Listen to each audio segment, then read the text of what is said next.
सभी का स्वागत है। मैं हूं स्वाति रायना। इस शो में हम आपको बताएंगे बाजार में आज का पूरा एक्शन और अपडेट, साथ ही कल के लिए आप क्या रखेंगे स्ट्रैटेजी, समझेंगे। हमारे साथ खास मेहमान हैं। उससे पहले बता दें, हमारे साथ आपकी कल की तैयारी कराने के लिए जी बिजनेस के मैनेजिंग एडिटर अनिल सिंह भी हैं। अनिल जी का स्वागत करते हैं। साथ ही जो आज हमारे खास मेहमान हैं वो है market expert Sudeep Bandopadhyay. Sudeep sir, आपका भी बहुत स्वागत है। इसके अलावा पूरी रिसर्च टीम है हमारे साथ। एक एक करके परिचय करा दे। हमारे साथ कुशल गुप्ता है, मार्केट का हाल बताएंगे। देवांशी आशर और सृष्टि शर्मा से भी हम अलग अलग खबरों पर एक्सक्लूसिव रिसर्च उनकी समझेंगे और जानेंगे। लेकिन सबसे पहले समझना जरूरी है कि आज बाजार में कैसा रहा कारोबार। आज आपको बता दें कि बाजार में शानदार आज दिन रहा। हफ्ते की शानदार शुरुआत हुई। करीब 225 अंकों के उछाल के साथ हमने देखा निफ्टी 14,750 के ऊपर जाकर बंद हुआ और सेंसेक्स में भी 750 अंकों की जोरदार तेजी हमने आज देखी है बाजार में। वहीं एफआईआईज और डीआईआईज के आंकड़ों पर एक नजर डाल लेते हैं। एफआईआईज यानी विदेशी संस्थागत निवेशकों ने कैश मार्केट में 125 करोड़ रुपए की आज खरीदारी की है। वहीं डीआईआईज यानी घरेलू संस्थागत निवेशकों ने करीब 195 करोड़ रुपए की आज कैश मार्केट में बिकवाली की।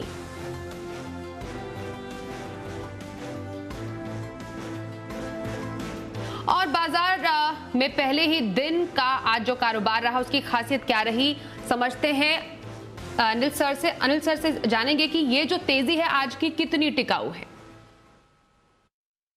गुरुवार और शुक्रवार को लगातार 2 दिन डाउ में दिखी तेज गिरावट, 1000 पॉइंट से ज्यादा की गिरावट हो गई। लेकिन उसके बाद वीकेंड पर जो बाइडेन साहब, जो कि अमेरिका के राष्ट्रपति हैं, उनकी तरफ से जो स्टिमुलस पैकेज की बात हुई 1.9 ट्रिलियन डॉलर का, ओहो, उसने सोमवार की सुबह बाजारों में जोश भर दिया। अमेरिका के फ्यूचर्स मजबूत हो गए, दुनिया भर के बाजारों में, एशिया में मजबूती हो गई। एसजीएक्स निफ्टी भी लगभग डबल सेंचुरी मारकर खुला और खुला तो खुला, उसके बाद और बढ़ा। बढ़ने के बाद दिन के दौरान थोड़ी प्रॉफिट बुकिंग जरूर आई, लेकिन कुछ इंपॉर्टेंट सपोर्ट लेवल को बाजार ने होल्ड किया और वहां से घूमकर फिर से खरीदारी दिखाई। तो ओवरऑल जो क्लोजिंग हुई वो 14,750 के आसपास होती हुई दिखी, बहुत ही बढ़िया।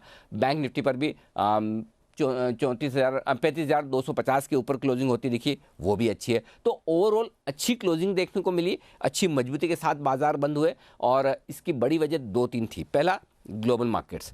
दूसरा, मार्च सीरीज के पहले दिन यानी कि शुक्रवार को बाजार बेहद हल्के हो गए। एफआईज की तरफ से दमदार बिकवाली आई 9,000 करोड़ की। वायदा कारोबार में भी बिकवाली, जो एफआईज की इंडेक्स लॉन्ग पोजीशन 76% थी, घटकर 61% रह गई। पुट कॉल रेशियो 1 के नीचे आ गया। तो ओवरसोल्ड मार्केट थे। इस ओवरसोल्ड मार्केट में आपको एक शॉर्ट कवरिंग, एक रिकवरी आना स्वाभाविक थी, वो भी आपको मिल गई। उससे भी जोश आया। हल्के बाजार आसानी से ऊपर जाते हैं। तो उतार चढ़ाव के बीच भले कम रहा हो, लेकिन फाइनली जो क्लोजिंग हुई वो कह सकते हैं आप अच्छी होती हुई दिखिए। तो सीरीज के पहले दिन जो शुक्रवार को मूड माहौल बिगड़ा था और पिछला हफ्ता हमने बड़ी मुश्किल के साथ और बड़े उतार चढ़ाव के साथ निकाला था, उसके मुकाबले में भारतीय बाजारों के लिए मार्च महीने की शुरुआत अच्छी, स्टेबल, मजबूत, पॉजिटिव होती हुई दिखिए। तो थोड़ी जान बाजार में लौटती हुई नजर आई है। चलिए, अब कल के दिन क्या स्ट्रैटेजी रखनी चाहिए, बाजार को संकेत कहां से मिलेंगे और निफ्टी बैंक निफ्टी के अहम लेवल्स हम समझेंगे अनिल जी से। लेकिन उससे पहले, आज बाजार में जैसा कारोबार दिखा, किन सेक्टर्स का सबसे ज्यादा योगदान रहा, कहां सबसे ज्यादा एक्शन था, कहां देखी नरमी, समझते हैं। हमारे साथ हमारे सहयोगी है कुशल गुप्ता। कुशल, बताइए। तो शुक्रवार को ब्लैक फ्राइडे के बाद आज शाइनिंग मंडे मॉर्निंग जो है हमें देखने को मिली और बाजार आप देखिए दिन के दौरान भी जिस तरह की तेजी बनी, ऑलमोस्ट 200 पॉइंट से ज्यादा की तेजी निफ्टी में बनी और साथ ही बैंक निफ्टी ऑलमोस्ट 500 अंकों की तेजी के साथ बंद होने में सफल हो गया। यहां पर निफ्टी में चढ़ने वाले शेयरों में सबसे ज्यादा खासकर जो पब्लिक सेक्टर एंटरप्राइजेस है, जिसमें पावर ग्रिड, ओएनजीसी शामिल थे, यहां पर बेहतरीन तेजी बनी।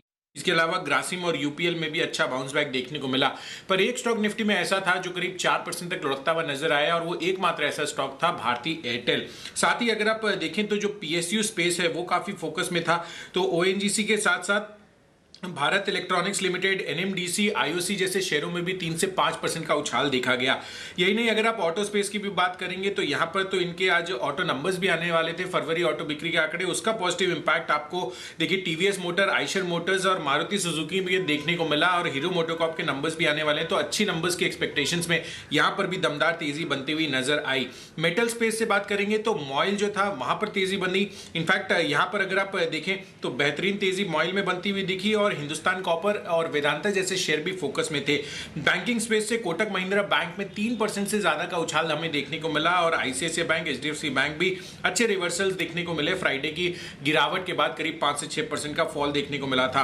और जी के सुपर हिट कॉल्स की अगर आप बात करें तो यहां पर गुजरात गैस, आशीष केलकर जी ने हमें रिकमेंड किया था, 8-9% का दमदार उछाल यहां पर देखने को मिला। साथ ही इंडिया सीमेंट्स भी 175 के पार होता हुआ देखा, श्रीकांत जी ने आपको रिकमेंड किया था। और भारत डायनामिक्स में भी अच्छी खासी तेजी आज के सत्र में बनती हुई नजर आई। तो ओवरऑल काफी प्रॉफिटेबल सेशन जो है आज के सत्र में होता हुआ नजर आया। बिल्कुल, जैसा आपने कहा ब्लैक फ्राइडे के बाद शाइनिंग मंडे, अब आज के इस बाजार की और क्या खासियत है, क्या ये तेजी आगे आने वाले समय में टिकाऊ है, जिस तरीके से हम पिछले एक हफ्ते में इतनी वॉलेटिलिटी बाजार में देख रहे हैं। सुदीप जी हमारे आज के एक्सपर्ट का रुख कर लेते हैं। सुदीप जी, एक तो फ्राइडे का दिन था और एक आज का दिन, बाजार ने अच्छा बाउंस बैक किया। बाजार के लिए अहम संकेत ये कहां से मिल रहे हैं और आगे आने वाले दिनों में क्या एक्सपेक्ट करें? मोमेंटम बरकरार रहने की उम्मीद है? जी बिल्कुल, मोमेंटम बरकरार रहने की उम्मीद है। और देखिए, जैसे कि अनिल जी ने जिक्र किया, ग्लोबल मार्केट्स बहुत बड़ा रोल प्ले कर रहा है। और जैसे ही यूएस प्रेसिडेंट बाइडेन का स्टेटमेंट आया कि 1.9 ट्रिलियन जो फिस्कल स्टिमुलस है वो एक लेवल तक क्लियर हो चुका है और बाकी भी बहुत जल्द अप्रूव होने की संभावना है। और ये खबर आते ही मार्केट में एक पॉजिटिव मूड आ गया। डाउ फ्यूचर्स और यूएस मार्केट, ग्लोबल मार्केट्स बढ़ गए फ्यूचर्स में। और मंडे मॉर्निंग एशियन मार्केट्स में इसी का असर देखने को मिला। एसजीएक्स निफ्टी भी बहुत ऊपर था। तो इंडियन मार्केट जरूर ऊपर जाएगा, ये सबको भरोसा था और वही हुआ। थोड़ा बहुत प्रॉफिट बुकिंग बीच में देखने को मिला, पर बाय एंड लार्ज बहुत पॉजिटिव सेशन था। और जैसे मैं पहले भी जिक्र कर चुका हूं, जब तक ये लिक्विडिटी का सिलसिला जारी रहेगा तब तक डोमेस्टिक मार्केट में मूड पॉजिटिव रहेगा। ग्लोबल इन्वेस्टर का रिस्क ऑन मूड बरकरार है और ये risk on mood Indian markets को सस्टेन करेगा और ऊपर ले जाएगा। दूसरी बात यहाँ पे मैं जरूर कहना चाहूंगा कि जो डोमेस्टिक इंटरनल्स है, डोमेस्टिक मैक्रो इकोनॉमिक जो फैक्टर्स है वो इंप्रूव होते दिख रहे हैं। जैसे कि जीडीपी आंकड़े आए वो पॉजिटिव जोन में आ गया है। जैसे जीएसटी का कलेक्शन कंटिन्यूअसली अच्छा कलेक्शन आ रहा है। तो ये सब जो इंडिकेटर्स है ये पॉजिटिव है और मार्केट इससे बहुत पॉजिटिव क्यू ले रहा है। कॉर्पोरेट रिजल्ट्स अच्छे थे, तो हम लोगों का उम्मीद ये है कि मार्केट में अभी भी निवेशक के लिए एक बाय ऑन डिप्स का माहौल जारी है। सिलेक्टिव काउंटर्स में खरीदारी निवेशक के लिए सही स्ट्रैटेजी रहेगा। बिल्कुल, तो सुदीप जी का ये कहना है कि आने वाले दिनों में ये तेजी का मोमेंटम बरकरार रहने की पूरी उम्मीद है, जिस तरीके संकेत बाजार के लिए आ रहे हैं। सुदीप जी से बातचीत जारी रहेगी। इस बीच एक खबर का रुख कर लेते हैं। बैड बैंक, हमने बजट में देखा, बजट 2021 में इसका जिक्र किया था वित्त मंत्री जी ने। अब बैड बैंक में बैंकों के निवेश को लेकर क्या खबर है, ये समझना भी जरूरी है। बैड बैंक से बैंकों को किस तरीके का फायदा है, समझते हैं। हमारी सहयोगी देवांशी है हमारे साथ, बताइए देवांशी। जी बिल्कुल, आप देखिए बैड बैंक के डेवलपमेंट्स के लिए अब बातें आगे बढ़ती हुई दिख रही है। ये एक पॉजिटिव फिगर है। आज ही न्यूज़पेपर रिपोर्ट सजेस्ट करती हुई दिख रही है कि बैड बैंक्स में कुल 7,000 करोड़ के निवेश की योजना फिलहाल बनती हुई दिख रही है। करीब 9 बैंक्स हैं जो यहाँ पे पार्टिसिपेट करते हुए दिख सकते हैं और 2 फाइनेंशियल इंस्टीट्यूशंस हैं जो फिलहाल पार्टिसिपेट करने पर आगे बढ़ती हुई दिख रही है। आप देखिए सिर्फ सरकारी बैंक्स ही नहीं लेकिन निजी बैंक्स भी हैं जो इसमें पार्टिसिपेट करती हुई दिखेंगी और ये काफ़ी पॉजिटिव ट्रिगर ज़रूर बनता हुआ दिख रहा है। आप देखिए जो सरकारी बैंक है उसमें SBI, PNB, bank of Baroda, Canara bank, union bank का नाम सामने आता हुआ दिख रहा है। लेकिन अगर निजी बैंक्स की बात करें तो इसमें आईसीआईसीआई बैंक और एक्सिस बैंक भी शामिल होते हुए दिख रहे हैं क्योंकि इनके भी जो एनपीएस हैं वो काफ़ी ज़्यादा हैं। तो कुल मिला के ये भी पार्टिसिपेट करते हुए दिखेंगे। और जो 2 फाइनेंशियल इंस्टीट्यूशन है उसमें आरईसी और साथ ही पीएफसी हैं जो कि शामिल होते हुए दिखेंगे। यही नहीं, माना यह जा रहा है कि क्योंकि अब निजी बैंक्स इसमें शामिल होते हुए दिखेंगे तो इस प्रक्रिया को काफ़ी मदद मिलती हुई दिखेगी। जितने भी खरीदार हैं वो ज़्यादा इंटरेस्ट लेते हुए दिखेंगे इसमें और साथ ही जो डिसीजन मेकिंग है कंसोर्शियम का वो काफ़ी तेज़ होता हुआ दिखेगा। अब देखिए कुल बैंकिंग सिस्टम में करीब 2 लाख करोड़ के जो एनपीएस हैं वो फिलहाल बनते हुए दिख रहे हैं। जैसे ही ये एनपीएस को ट्रांसफ़र करते हैं इस एआरसी में बैड बैंक में तो 15% का जो अपफ्रंट कैश है वो उनको मिलता हुआ दिखेगा और उसके बाद जो प्रक्रिया खत्म होती हुई दिखेगी जो बचा हुआ कैश है वो उनको मिलता हुआ दिखेगा। तो प्रक्रिया काफ़ी फास्ट हो जाएगी। साथ ही काफ़ी ऐसे इंटरेस्टिंग जो खरीदार हैं हैं वो आगे आते हुए दिख सकते हैं। लेकिन फिलहाल ये खबर है कि 9 जो इंस्टीट्यूशंस हैं या 9 बैंक्स हैं और साथ ही 2 फाइनेंशियल इंस्टीट्यूशंस हैं जो फिलहाल आगे आते हुए दिख रहे हैं। 7,000 करोड़ की जो पूंजी है वो इसमें निवेश करते हुए दिखेंगे एंड 9% का जो स्टेक है वो हर एक फाइनेंशियल इंस्टीट्यूशन को मिलता हुआ दिखेगा। कोई भी ऐसी बैंक या इंस्टीट्यूशन नहीं होगा जिनके पास मेजॉरिटी स्टेक होता हुआ दिखेगा। आने वाले समय में जितने भी नए फाइनेंशियल इंस्टीट्यूशंस जुड़ते हैं उनमें उनको हिस्सा मिलता हुआ दिखेगा और एग्जिस्टिंग जो इंस्टीट्यूशंस हैं इनके हिस्से कम होते हुए दिखेंगे। लेकिन कुल मिला के ये पॉजिटिव ट्रिगर्स जरूर बनता हुआ दिख रहा है बैड बैंक की तरफ से। बहुत शुक्रिया देवांशी इस पूरी खबर पर और ज्यादा डिटेल में जानकारी देने के लिए। अब जरा फोकस शिफ्ट करते हैं ऑटो सेक्टर की तरफ, क्योंकि फरवरी बिक्री के आंकड़े आ गए। अब ये आंकड़े कैसे हैं, बेहतर रहे या आंकड़ों ने किया निराश, समझते हैं। पूरी रिपोर्ट लेकर एक बार फिर से रुक करेंगे हमारे सहयोगी कुशल गुप्ता का। कुशल, जरा बताएं कैसे रहे गाड़ियों की बिक्री के आंकड़े फरवरी के? जी, तो फरवरी महीने में अगर आप देखें तो जिस तरह की तेजी बनती हुई नजर आई, पैसेंजर व्हीकल्स में अच्छा रुझान देखने को मिला। खासकर अगर आप मारुति सुजुकी की बात करेंगे तो 2% का मंथ ऑन मंथ उछाल देखने को मिला। हमारा अनुमान करीब 4.5% गिरने का था। वहीं महिंद्रा एंड महिंद्रा यहां पर थोड़ा सा खराब प्रदर्शन देखने को मिला। हमारा अनुमान 7% गिरने का था मंथ ऑन मंथ आधार पर, उसके मुकाबले करीब 17% की फॉल देखने को मिली। पर Tata Motors on the surprise 1% के उछाल के साथ आप देखिए यहां पर 27,225 यूनिट्स बेचने में सफल रहा। इनफैक्ट सालाना आधार पर देखेंगे तो करीब 120% का उछाल passenger vehicle, domestic passenger vehicles में हमें देखने को मिला।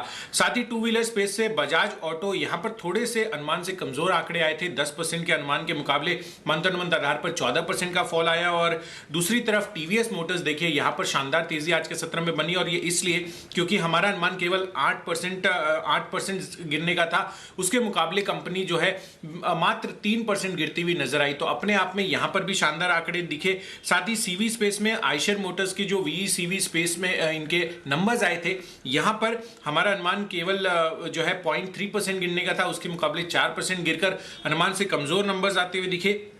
और जो बेटर देन एस्टिमेट नंबर्स आए वो थे अशोक लेलैंड के, 4% का उछाल यहां पर था। हमारा अनुमान इनकी overall month on month volume जो है गिरावट का हम रुझान बनाकर चल रहे थे। ट्रैक्टर स्पेस से बात करेंगे तो महिंद्रा एंड महिंद्रा यहां पर 19% की गिरावट देखने को मिली। हमारा अनुमान केवल 8-9% गिरने का था। साथ ही अगर एस्कॉर्ट्स की बात करें तो यहां पर ऑलमोस्ट अनुमान के हिसाब से नंबर्स आते हुए दिखे। 27% की बढ़त का अनुमान था, 24% की बढ़त के साथ 11,230 यूनिट्स कंपनी बेचने में सफल रही। तो नेट अगर आप देखेंगे तो पैसेंजर व्हीकल्स में मारुति ने अच्छी लीड ली, और साथ ही अगर आप M&M की एस्कॉर्ट्स की बात करेंगे तो यहां पर एज पर एस्टिमेट्स नंबर आते हुए नजर आए। बिल्कुल, जैसा कुशल ने कहा, मारुति एस्कॉर्ट्स दोनों की बिक्री में अच्छा उछाल देखने को मिला। Sudeep ji, Tata Motors, Ashok Leyland, TVS, Bajaj Auto की बिक्री में भी अच्छी बढ़त देखने को मिली है। ऑटो स्पेस में आपका कोई पसंदीदा शेयर जो आप रेकमेंड करेंगे? देखिए, 2 चीज मैं यहाँ पे कहना चाहूंगा। कमर्शियल व्हीकल पे हम लोगों का बहुत पॉजिटिव मूड बन रहा है। एक तो बहुत अच्छा कमर्शियल व्हीकल में रिकवरी देखने को मिल रहा है, जो कि आंकड़े साफ बताते हैं। अशोक लेलैंड के, जैसे अभी कुशल जी बता रहे थे, अशोक लेलैंड के जो बिक्री के नंबर आए वो अनुमान से बेहतर आए। और इसमें सबसे बड़ी बात है कि व्हीकल स्क्रैपेज पॉलिसी, जिसका बेसब्री से इंतजार हो रहा था इस सेक्टर को, वो बहुत जल्द सामने आने वाला है। और इसका किसी भी ढंग से ये पॉलिसी सामने आए, उसका बहुत बड़ा फायदा एग्जिस्टिंग जो कमर्शियल व्हीकल के दिग्गज मैन्युफैक्चरर है जैसे कि अशोक लेलैंड, उसको मिलेगा। तो अशोक लेलैंड में हम बिल्कुल पॉजिटिव है और खरीदारी की सलाह दे रहे हैं। दूसरे तरफ अगर आप जो टू व्हीलर्स की बात करें, यहाँ पे आंकड़ों से जो अनुमान से थोड़ा नरम नंबर्स आए हैं, थोड़ा सॉफ्टर नंबर्स आए हैं, पर फिर भी हम बजाज ऑटो में खरीदारी की सलाह दे रहे हैं, क्योंकि जो एक्सपोर्ट मार्केट है वहां पे इसका अच्छा पकड़ है और वहां पे अच्छा ट्रैक्शन देखने को मिल रहा है। और 4 व्हीलर्स की अगर बात करें, यहाँ पे हम लोग मारुति पे पॉजिटिव है लॉन्ग टर्म निवेश के लिए। ओके, तो ऑटो स्पेस में पसंदीदा शेयर में खरीदारी की सलाह सुदीप जी ने अब दे दी। आगे बढ़ते हैं और ऑप्शन की स्ट्रैटेजी भी समझते हैं कल के लिए, और शो का खास सेगमेंट शर्मा जी का ऑप्शन देखते हैं।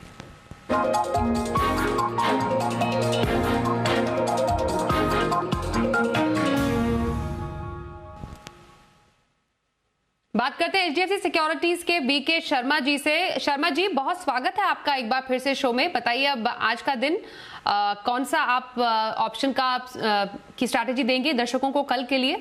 जी स्वाति जी नमस्ते, और जी का बहुत बहुत आभार। करीब 1.25 महीने की छुट्टी में काट कर आया हूँ हरियाणा, उत्तरांचल, राजस्थान, गुजरात सभी प्रदेशों से गुजरते हुए, और आप सभी का बहुत सहयोग रहा।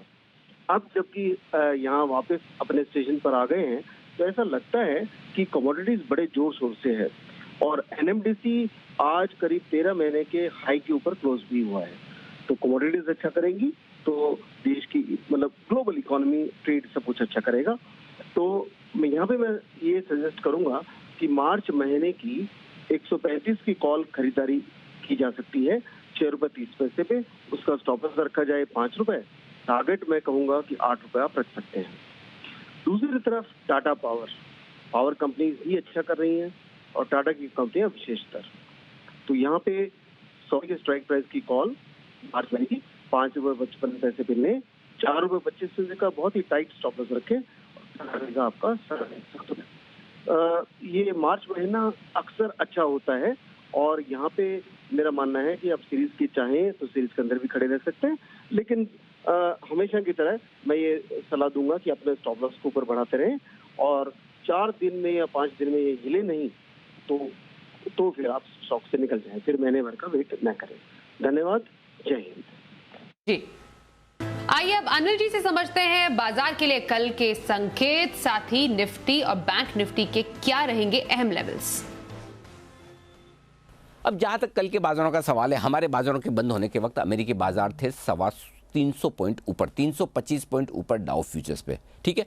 तो अब देखना है कि डाउ में आज कितनी तेजी बनती है और फिर कल सुबह डाउ फ्यूचर्स कैसे रहेंगे, ये तो हमें रोज देखना है, कल भी देखेंगे। लेकिन इसके अलावा जो 2 इंपॉर्टेंट फैक्टर है हमारे अपने बाजारों के जो देखने डेटा के लिहाज से, पहला एफआईज आज क्या करते हैं, क्या जो शुक्रवार को जमकर बेच के गए थे और पिछले 5 दिनों से थोड़ा सा हाथ रोका है, क्या वापस खरीदारी लौटी है और मजबूत से लौटी है, तब तो बहुत बढ़िया, और नहीं तो फिर थोड़ा ऊपर के लेवल पे टिकने में आएगी मुश्किल, खासतौर से 15,000 की तरफ बढ़ेंगे तो। क्लियर है, तो एफआईज के डेटा इंपॉर्टेंट है। दूसरा जो पुट कॉल रेशियो यानी कि वायदा कारोबार के डेटा बता रहे हैं कि बाजार ओवरसोल्ड हो गया था, तो ओवरसोल्ड होने की वजह से शॉर्ट कवरिंग और थोड़ी रिकवरी आनी थी, आ गई। अब अगर डेटा वापस से ओवरबॉट नहीं हुए तब तो और थोड़ी जगह, नहीं तो फिर आपके लिए ऊपर टिकना थोड़ा मुश्किल होगा। तो अब आपको क्या करना है कल के लिए, लेवल्स जो ध्यान में रखने वो समझ लीजिए। 14,625, 14,675 ये निफ्टी पर सपोर्ट रेंज है, इसके नीचे जाएंगे तो ही समस्या है, अदरवाइज कोई दिक्कत नहीं है। 50 पॉइंट की रेंज सपोर्ट के तौर पर काम करेगी। बैंक निफ्टी 14,800 को पार करने के बाद आपके लिए जो अगला लेवल निकल कर आता है इंपॉर्टेंट, वो 14,900, 925 के आसपास का, वहां तक जाने की कोशिश निफ्टी करेगा, ठीक है। 14,900, 925 बैंक निफ्टी में आइए।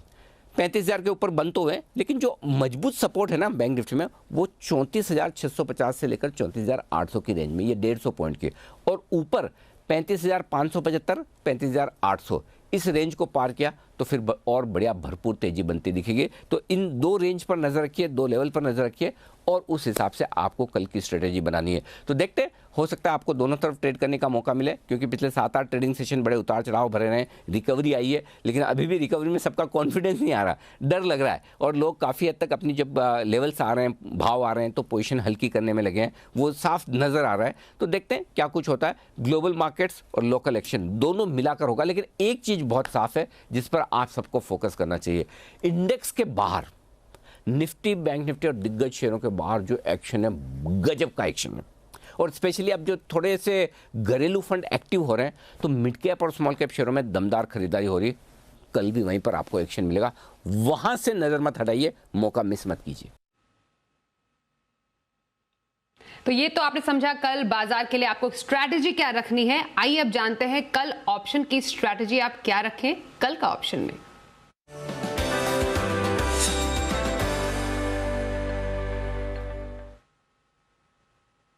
किरणजातक.com के सीईओ आशीष केलकर से बात करते हैं। आशीष जी, बहुत स्वागत है आपका शो में। कल के लिए क्या स्ट्रैटेजी बताएंगे ऑप्शन में? Good evening Swati ji.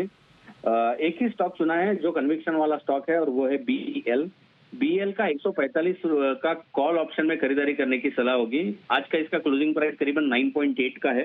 इसमें मैं स्टॉप लॉस रेकमेंड करूंगा 6.5 का। मेरा पहला लक्ष्य रहेगा 14 रुपए का और दूसरा लक्ष्य रहेगा 17 रुपए का। तो बीएल का कॉल ऑप्शन खरीदारी करने की सलाह होगी।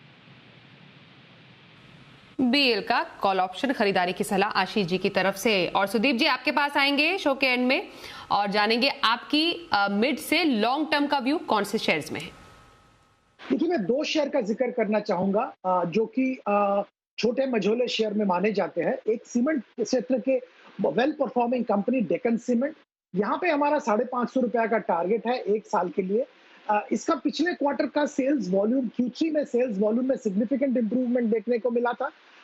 रियलाइजेशन थोड़ा दबाव में था क्योंकि सीमेंट प्राइसेस घट गए थे, पर बात यह है कि आने वाले दिनों में इतना अच्छा डिमांड प्रेडिक्शन सामने आ रहा है। पब्लिक सेक्टर का स्पेंडिंग, जो सरकार की तरफ से इंफ्रास्ट्रक्चर स्पेंडिंग है, होम इम्प्रूवमेंट, सो सारे चीजों में सीमेंट का डिमांड सिग्निफिकेंटली बढ़ रहा है और इसके कारण आने वाले दिनों में स्ट्रॉन्ग डिमांड इस सेक्टर में लग रहा है। और ये सब नजर में रखते हुए अगर मीडियम टू लॉन्ग टर्म की बात करें तो यहाँ पे जरूर खरीदारी करनी चाहिए। कंपनी का बैलेंस शीट साफ सुथरा है और भी स्ट्रेंथन हो रहा है, कैश फ्लो जनरेशन स्ट्रॉन्ग है। दूसरा कंपनी जिसका जिक्र मैं करना चाहूंगा कल्पतरु पावर, यहाँ पे इनका बिजनेस बहुत अच्छा चल रहा है। Q3 परफॉर्मेंस बहुत अच्छा था और देखिए रियलाइजेशन कंटिन्यूअसली इंप्रूव हो रहा है, जो कस्टमर बेस वो भी डाइवर्स हो रहा है और ट्रांसमिशन इक्विपमेंट सेगमेंट में बहुत अच्छा ट्रैक्शन मिल रहा है। ओवरऑल हम लोगों को लग रहा है कि 470 रुपए का टारगेट 9 से 12 महीने के लिए लेके यहाँ पे चल सकते हैं। बिल्कुल, तो लंबी अवधि की खरीदारी डेक्कन सीमेंट में और कल्पतरु पावर में करने की सलाह सुदीप बंदोपाध्याय की। सुदीप जी बहुत शुक्रिया, आज आप हमारे साथ शो में शामिल हुए, साथ ही तमाम सहयोगियों का भी शुक्रिया हम तक एक्सक्लूसिव खबर और रिसर्च पहुंचाने के लिए। तो ये था बाजार आज और कल। आज के लिए शो में बस इतना ही।